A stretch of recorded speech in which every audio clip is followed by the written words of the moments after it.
What is up, everybody? Cinephile Mike is here, and it is episode 5 of Oscar Rewind Season 2, my bi weekly series of videos dropping every Tuesday and Friday, where I revisit films that reflect the work of this past year's Oscar nominees and winners. I love nothing more than diving deep into those IMDb profiles, and my hope here is that you will discover a new, older favorite, or maybe revisit something you haven't seen in a while. As always, I'll be discussing the Oscar connection, the awards history for the film, the box office information, and the critical response. And as always, most importantly, these reviews are spoiler free. Before we jump in, do me a quick favor. Would you hit that subscribe button, like the video? You definitely want to be part of all the cinematic goodness we're going to talk about on Rewind this season and beyond. So, we are in our first themed category, not week. We're looking at the films that were nominated for Best Picture this past year, and I'm looking at the resumes of all of these producers. Now, I might not be able to hit every single producer, but I am going to get to at least one per movie nominated. So, today's film, and I'm still in 2001, like last week's Josie and the Pussycats, I'm talking about Little Engine Productions' On Edge.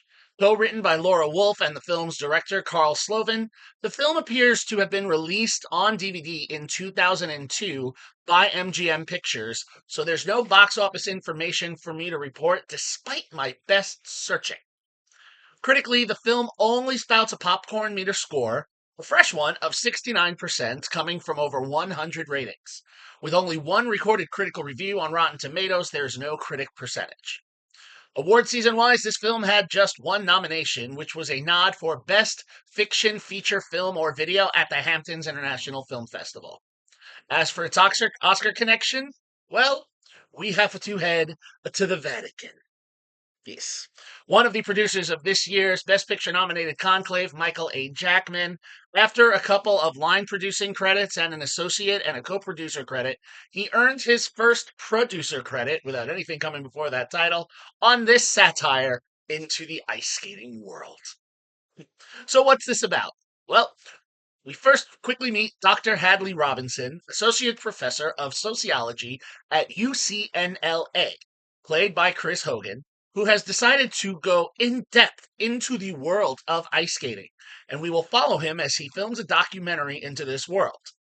Starting at Yuri Moskvin's ice skating school, headed by Yuri, played by John Glover, a former Russian gold medalist now living in LA, Hadley sees Yuri readying the next group of skaters who is planning to compete in the county-wide competition. From this, the top 3 will move on to the regionals, and then if they win at the Golden Horn at regionals, they will be assured to have their chance to continue going for their Olympic glory. One of the main subjects of Hadley's documentary is Zamboni Phil, played by Jason Alexander, who has been working at Yuri School for over 20 years and has seen skaters come and go, and according to him, there are 4 serious contenders for the regionals. Veda Tillman, played by Barrett Swatek, the skater who was bred from birth to do this, thanks to over encouragement and over too much involvement by ultra skate mom Mildred, played by Wendy Malick. Then we have Tiffany Bernstein, played by Krisha Gossard, a skater who is more than just confidence, and she knows it.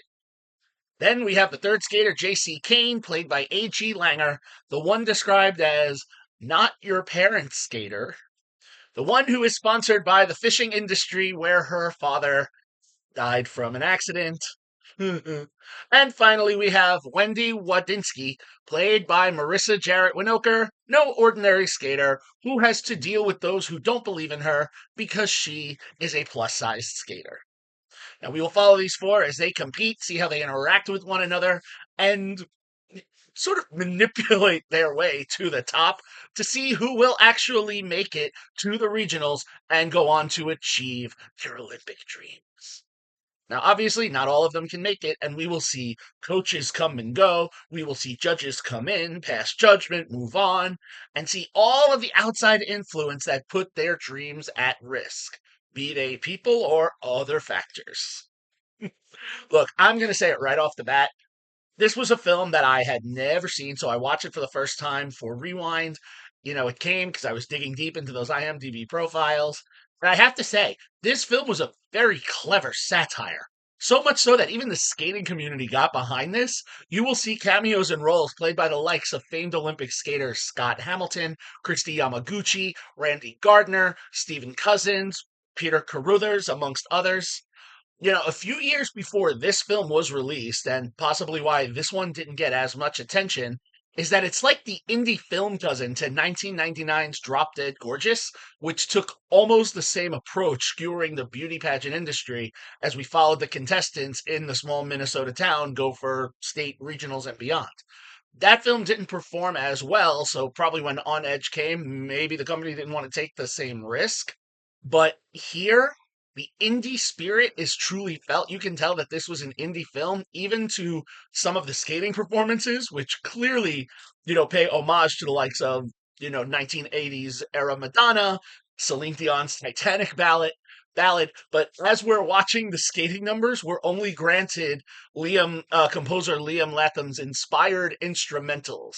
They're very good. I'm not knocking the music that Latham does, but you can clearly know that what they were intending to do is get these big songs that they probably didn't have in the budget for some of these ice skating numbers. That said, it does not take away from the spirit of this film and the spirit of what's happening. Winokur, who is featured on the poster here, which is, also featured on the cover of the DVD, was probably highlighted the most to sell the DVDs because at the midst of this coming out, she was at the height winning a Tony for being in the original company of Hairspray.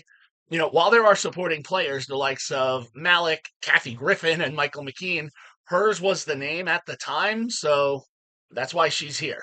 And she is an excellent member of this core group of skaters we watch, although we can clearly see some of those excellently executed numbers are performed by a double.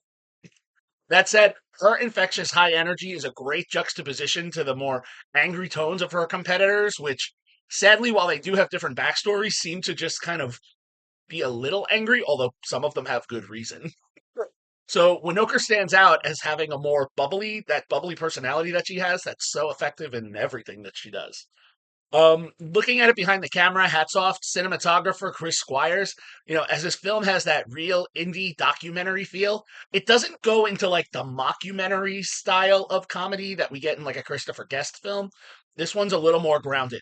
And as he keeps cutting between Hadley and the subjects, there is an urgency that will really keep you engaged, along with some fun cuts when the subjects are really breaking that fourth wall to address the camera. While similar to Drop Dead Gorgeous, Wolf and Slovin's script almost plays, a little bit lighter, which allows you to laugh at the absurdity. Is it an Oscar caliber film? No. But clearly, Jackman, the reason we're here, saw something in the script that made him come on board as a producer. And since then, while Conclave was his first Oscar nomination in a roughly 25-year career, while not amongst the nominees, he has since served in a producerial capacity on other Oscar contenders such as Gangs of New York and Arrival, which itself had several nominations this season for Dune Part 2. So, if you are a fan of the comedic documentary and the satire, this one is an enjoyable one. For me, On Edge is a good 3-star film, some really fun performances, and an interesting concept that I only wish what could have raised this for me is if they had pushed some of the aspects a little further into the darker side, something that I personally felt Drop Dead Gorgeous did. If you'd like to watch On Edge, it is currently streaming for free with ads on Tubi. All right, so there we go. I hope you enjoyed this episode of Oscar Rewind. If so, please make sure you click that subscribe button, like the video, share it, get more people into the conversation. As always, you can follow me, Cinephile Mike, on all social media platforms and on Letterboxd. Find lots of great additional content on my website, cinephilemike.com. All right, everyone. Until next time, this is Cinephile Mike saying take a break and watch something new.